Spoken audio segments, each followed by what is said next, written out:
El Señor les bendiga. Bueno, estamos aquí como cada día para compartir un pensamiento de la palabra del Señor y el día de hoy tomamos el texto que se encuentra en el libro de los Hechos. Hechos capítulo 12. Hechos capítulo 12. Vamos a leer unos cuantos versículos, ¿sí? Que nos muestra, así, nos abre una ventana para que veamos el comportamiento de la iglesia primitiva y así poder imitarla. Versículo primero. En aquel mismo tiempo el rey Herodes echó mano a alguno de la iglesia para maltratarles y mató a espada a Jacobo, hermano de Juan. Y viendo que esto había agradado a los judíos, procedió a prender también a Pedro. Eran entonces los días de los panes sin levadura, y habiéndoles tomado preso, le puso en la cárcel, entregándole a 4 grupos de 4 soldados cada uno, para que le custodiasen, y se proponía sacarle al pueblo después de la Pascua. Así que Pedro estaba custodiado en la cárcel, pero la iglesia hacía sin cesar oración a Dios por él. Otra vez el versículo, la iglesia hacía sin cesar oración a Dios por él. Y el versículo 12 dice al último, dice, bueno, y habiendo considerado esto, llegó a la casa de María, la madre de Juan, el que tenía por sobrenombre Marcos, donde muchos estaban reunidos orando. ¿Cómo? Nuestra iglesia, hemos declarado hace mucho tiempo que somos una iglesia de oración. En principio decíamos somos una iglesia de oración y no una iglesia que ora. Después lo cambiamos y pusimos simplemente somos una iglesia de oración. ¿Y cómo se comporta una iglesia de oración? Se comporta de la siguiente manera. Frente a determinada situación, a la iglesia de oración lo que más le importa es mantener la oración.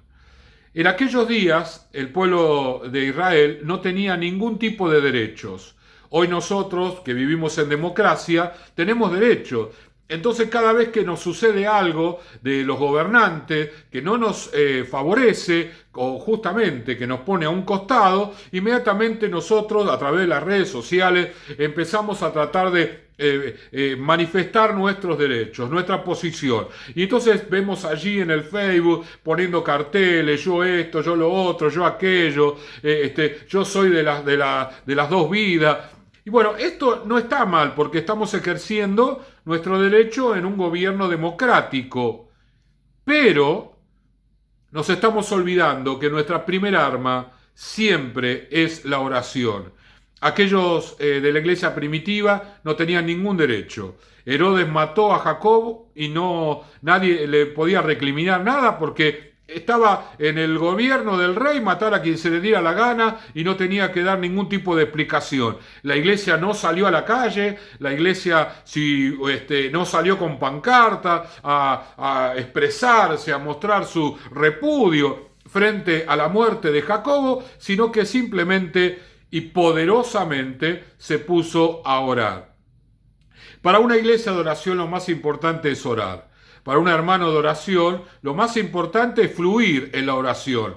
Cuando la oración del hermano no funciona, no es la misma oración, tiene lucha, se siente oprimido, se da cuenta que está en medio de una batalla y hace lo que tiene que hacer. Porque lo más importante para una persona de oración es poder vivir en una oración fluida, en una libertad de la oración.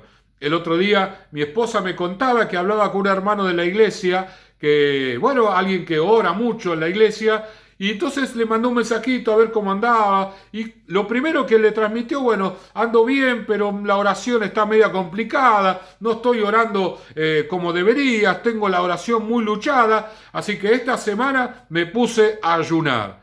Eso es una iglesia de oración, ese es un hermano de oración, porque lo importante para él es que su oración sea la oración natural, normal, que fluya, que el mover del Espíritu Santo esté en su vida, que cuando esté orando sienta esa presencia del Señor, sienta que realmente el Espíritu Santo se mueve en él, como siempre se ha movido. Y si eso no sucede, entonces sabe que está en medio de una batalla. No hace falta que venga un ángel a decirle que está en guerra espiritual, ni siquiera que una palabra, un versículo bíblico, aunque eso no estaría mal, ninguna de las dos cosas estaría mal, sino que ya se da cuenta por el uso mismo de que su oración no está igual. Y si tu oración no está igual, entonces tenés que ponerte en batalla, tenés que orar más, tenés que ayunar, tenés que juntarte con aquellos donde realmente vos sabés que van a comprender esto de la oración, se van a sumar a vos y decirle, mirá, ¿por qué no hacemos un ayuno? Porque yo estoy luchado y realmente me cuesta orar. Hacelo vos por mí, yo mañana lo hago por vos. Y así armamos como redes de oración. Fíjese que Jacobo fue muerto, pero la iglesia lo primero que hizo fue orar.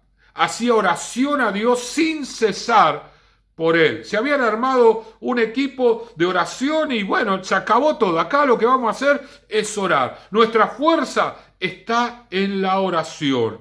Nuestra fuerza está en el clamor.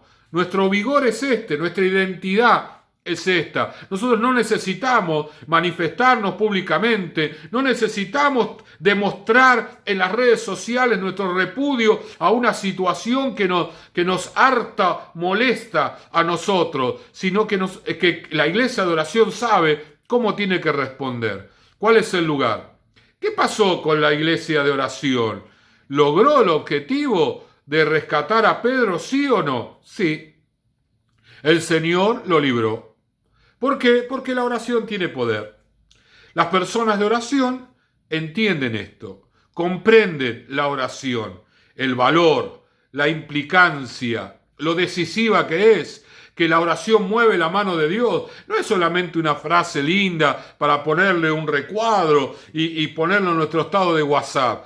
Es una realidad y lo vivimos cuando estamos de rodillas, cuando estamos allí orando y de repente estamos empezando a orar y la oración va bien y de repente se nos atormentan montones de pensamientos, perturbaciones y ahí nos damos cuenta que el enemigo está luchando nuestra oración, está batallando nuestra oración para que no sigamos orando, para que discontinuemos la oración, para que nos preocupemos y digamos no, ya no, hoy no tengo ganas de orar, es un día luchado, pero justamente lo que tengo que hacer es empezar en el nombre de Jesús, en el nombre de Jesús, en el nombre de Jesús, en el nombre de Jesús, hasta que la victoria venga.